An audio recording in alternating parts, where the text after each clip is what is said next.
মন জীবন তুমি করিও গঠন, মরিলে হাসিবে তুমি কাঁদিবে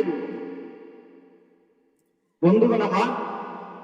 এটা যদি সব মানুষের অন্তরের মধ্যে চলে আসে, তাইলে এই জমিনের মধ্যে কি আর চুরি ডাকাতি চলবে? জি, চলবে না। সবাই আল্লাহ হয়ে যাবে, ঠিক না বলুন? আল্লাহ রাব্বুল আলামিন আমাদেরকে এই পৃথিবীর মধ্যে দিয়েছেন, আর সঙ্গে একটা কিতাব দিয়েছেন। এই কিতাবের নাম জানেন? জি, কুরআনুল কারীম, কুরআন মাজিদ। ওই কুরআনে কারীমের মধ্যে আল্লাহ রাব্বুল আলামিন ওয়ামা খালাকতুল জিন্না ওয়াল ইনসা ইল্লা লিয়াবুদুন। বলেন সুবহানাল্লাহ। আল্লাহ রাব্বুল আলামিন বলেন, বান্দা, আমি তোমাদেরকে পৃথিবীর মধ্যে প্রেরণ করলাম, পৃথিবীর মধ্যে তোমাদেরকে দিলাম, আর সঙ্গে তোমাদেরকে একটি কিতাব দিলাম, যে কিতাবের নাম হলো কুরআনুল কারীম। আর আমি রহমত হিসাবে আরো একজন মহামানব দিলাম, যে মহামানব হযরত মুহাম্মদুর রাসূলুল্লাহ সাল্লাল্লাহু আলাইহি ওয়াসাল্লাম। বলেন সুবহানাল্লাহ। আল্লাহ রাব্বুল আলামিন ১৮,০০০ মাখলুক সৃষ্টি করলেন, কয়জন? ১৮,০০০ মাখলুক আল্লাহ রাব্বুল আলামিন এই জমিনের মধ্যে সৃষ্টি করলেন। এর মধ্যে আশরাফুল মাখলুকাত বলেছেন কাকে? ইনসানকে। বলেন সুবহানাল্লাহ। ও বন্ধুগণ আমার, আমরা শ্রেষ্ঠ একটা জাতি পেলাম, মানব জাতি। আবার শ্রেষ্ঠ একটি ধর্ম পেলাম, যে ধর্মকে পৃথিবীর সব ধর্মের মানুষ বলে শান্তির ধর্ম, ঠিক কিনা? কোন ধর্মের মানুষ কি অশান্তির ধর্ম বলে? ইসলাম ধর্মকে বলে কোন মানুষ বলে না, সব ধর্মের মানুষ বলে শান্তির ধর্ম। আবার এই শান্তির ধর্মটা পেলাম, আর যে ধর্মের প্রতিষ্ঠাতা, যে ধর্মের পথ প্রদর্শক পেলাম, হযরত মুহাম্মদুর রাসূলুল্লাহ সাল্লাল্লাহু আলাইহি ওয়াসাল্লাম। বলেন সুবহানাল্লাহ। মানুষ আমাদেরকে, আল্লাহ রাব্বুল আলামিন মানুষ হিসাবে আমাদেরকে প্রেরণ করলেন, কিন্তু দেখা যায় শুধু আমরা হাত পা মুখ মন্ডল পা চোখ মুখ এই নিয়ে আমরা মানুষ, কিন্তু আমাদের কাছ থেকে মনুষ্যত্বটা চলে গেছে। বলেছি আমি, আমরা মুখ দিয়ে দাবি করি মানুষ, কিন্তু দেখা যায় মানুষ আমরা রূপে গুণে মানুষ, রূপে মানুষ কিন্তু গুণে মানুষ নয়। আমাদের গুণ দেখা যায়, অনেক মানুষের গুণ দেখা যায় কুত্তা থেকে আরো নিকৃষ্ট, ঠিক কিনা বলো? কুত্তা থেকে নিকৃষ্ট। কারণ কি? একটা কুকুর কি ডাকাতি করে? কোন মানুষের গিয়ে বাল ডাকাতি করে না? না, কুকুর ডাকাতি করে না, কোন সময় ডাকাতির দিকে যায় না, অন্যের হক খায় না। কিন্তু আমরা মানুষ হলাম, মানুষ হয়ে দেখা যায় আমরা কুত্তাদের কাজ করতে পারি না, এই কাজের মধ্যে আমরা মানুষ লিপ্ত থাকি। ভুল বলেছি আমি? আমরা মানুষ হলাম, যদি আমরা প্রকৃত মানুষ হতে চাই, তাহলে আমাদের ফলো করতে হবে আল্লাহ রাব্বুল আলামিন আমাদেরকে যে কিতাব দিয়েছেন, এই কিতাব দিয়ে আল্লাহ রাব্বুল আলামিন বলেন, যালিকাল কিতাবু লা রাইবা ফীহি। বলেন সুবহানাল্লাহ।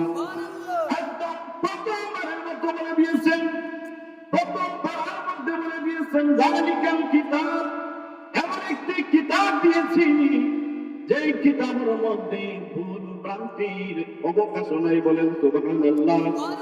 আল্লাহ রাব্বুল আলামিন বলেন, বান্দারা যদি এই কিতাবকে ফলো করে, তারা সঙ্গে সঙ্গে আল্লাহর ওলি হয়ে যাবে। বলেন সুবহানাল্লাহ। আচ্ছা, আল্লাহর ওলিরা কি এই কিতাব ফলো করতেন কি করতেন না? জি, ওই কিতাব যদি ফলো করেন, তাহলে নামাজ পড়তে হবে। কি করতে হবে? নামাজ পড়তে হবে। ওই কিতাবকে ফলো করলে রোজা রাখতে হবে। এই কিতাবকে ফলো করলে অন্যের হক ঠকাইতে পারবে না। এই কিতাবকে ফলো করলে বেপরদায় চলাফেরা করতে পারবে না। এই কিতাবকে ফলো করলে ও বন্ধুগণ সুদ খাইতে পারবে না, ঘুষ খাইতে পারবে না। ওই কিতাবকে ফলো করলে তাহাজ্জুদের নামাজ পড়তে পারবা। ওই কিতাবকে ফলো করলে মা বাবার খেদমত করতে পারবা। ওই কিতাবকে ফলো করলে ও বন্ধুগণ অন্যের হককে তোমার হক বানাইতে পারবে না। আল্লাহ রাব্বুল আলামিন বলেন, ওয়া মা খালাকতুল জিন্না ওয়াল ইনসা ইল্লা লিয়াবুদুন। ও বান্দারা, তোমাদেরকে আমি সুরে দুনিয়ার মধ্যে তোমাদেরকে স্বৈরাচার করার জন্য পাঠাই নাই। আমি জিন এবং ইনসান জাতিকে সৃষ্টি করেছি আমার ইবাদত করার জন্য। বলেন সুবহানাল্লাহ। কি করার জন্য? আল্লাহ ইবাদত। বন্ধুগণ, ওয়াজ বেশি করে লাভ, ওয়াজ বেশি করে লাভ আছে? ওয়াজ বেশি করে লাভ নেই। একদম সামান্য ওয়াজ ভালো। এই ওয়াজ গুলা যদি সামান্য ওয়াজ যদি আমি ধরে রাখতে পারি, আমল করতে পারি, এটা হবে কামিয়াবি। এটা কি হবে? কামিয়াবি হবে। দুনিয়ার সব মানুষ কামিয়াবি চায়, সফলতা চায়। চায় কি চায় না? কেউ চায় লন্ডন গিয়ে বেশি বেশি টাকা উপার্জন করে সফল হওয়ার জন্য। চায় কি চায় না? আপনাদের বাংলাদেশের তো বেশি মানুষ লন্ডন, আমেরিকা, সৌদি আরব, দুবাই, কুয়েত এদিকে থাকেন। কি সব মানুষ কিসের জন্য যায়? সেখানে গিয়ে শুধু শুধু পেটে খাওয়ার জন্য চায়? জি না, চান কি চান? বেশি বেশি টাকা উপার্জন করা। এটা চান কি চান না? জি। তাইলে এই জমিনের মধ্যে কোন মানুষ সফল না হতে চায় না। সব মানুষ চায় যে আমি সফল হব। কেউ চায় বিজনেস করে সফল হব, কেউ চায় ফেসবুক, ইউটিউব এইগুলোর মধ্যে কাজ করে সফল হবে, কেউ চায় পড়াশোনা করে ইঞ্জিনিয়ার হবো, ডাক্তার হবো। ঠিক কিনা বলুন? জি। এইভাবে সফল, সব মানুষ সফল চায়, কিন্তু আসল সফল কোনটা এটা মানুষ চায়। আসল সফল হল আল্লাহ রাব্বুল আলামিন বলেন, ফামান যুহজিহা আনিন নার ওয়া উদখিলাল জান্নাতা ফাকাদ ফাজ। যে মানুষ জাহান্নাম থেকে বাঁচতে পারলো আর জান্নাতে প্রবেশ করতে পারলো, আল্লাহ রাব্বুল আলামিন বলেন এই মানুষটা হলো সবচেয়ে বেশি সফল। বলেন সুবহানাল্লাহ। ওই মানুষটা সবচেয়ে বড় সফল মানুষ। আপনি 100 তলার বিল্ডিং বানাইলেন, আপনার নামে আমল জিরো থাকলো, জিরো, একদম জিরো। ওই বান্দা কি সফল? না, ওই বান্দা সফল না। ও বন্ধুগণ, আপনারা কে ধনী আছেন, কে গরিব আছেন আমি জানি না। যার 4-5 তলা বিল্ডিং আছে, 5-6টা গাড়ি আছে, একটু চোখটা বন্ধ করে দেন, কি দেখেন? কি দেখা যায়? কি দেখা যায়? অন্ধকার দেখা যায়। ও বন্ধুগণ আমার, যে সময় তোমার ভিতর থেকে রূপটা বের হয়ে যাবে, এই সময় তোমার চোখটা কি আর এইভাবে থাকবে না? কি হবে? চোখটা তো বন্ধ হয়ে যাবে। ও বন্ধুগণ, এই সময় কি তোমার 5টা গাড়ি তোমার সঙ্গে চলে যাবে? তোমার 5 তলার বিল্ডিং তোমার সঙ্গে যাবে না?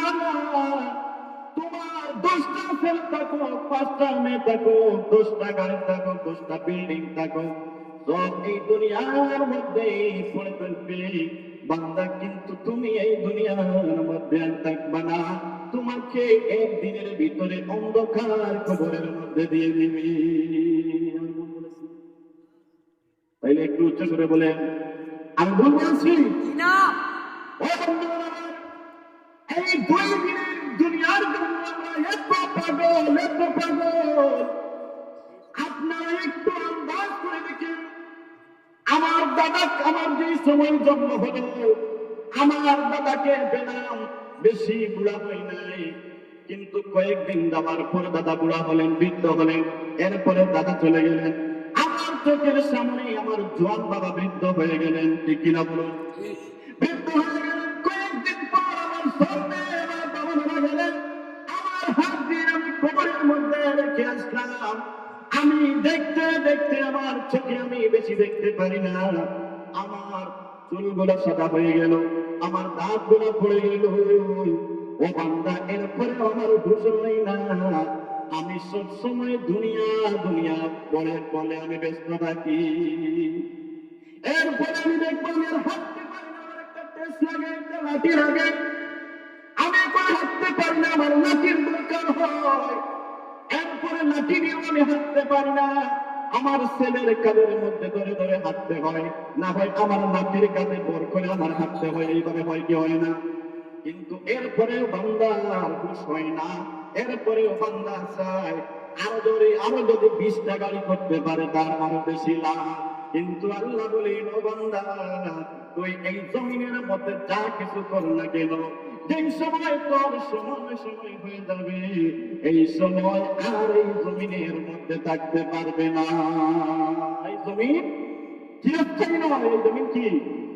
এই জমিন ক্ষণস্থায়ী। ওই যে আমার নিজেরা হয়েছেন, তার মধ্যে তার অন্তরের মধ্যে এই চেতনা এসেছিল, যার জন্য তারা আল্লাহর ওলি হয়ে গেছেন। আর যার মধ্যে এই চেতনা নাই, তারা এই পৃথিবীর বড় বড় স্বৈরাচার হয়েছে, ঠিক কিনা?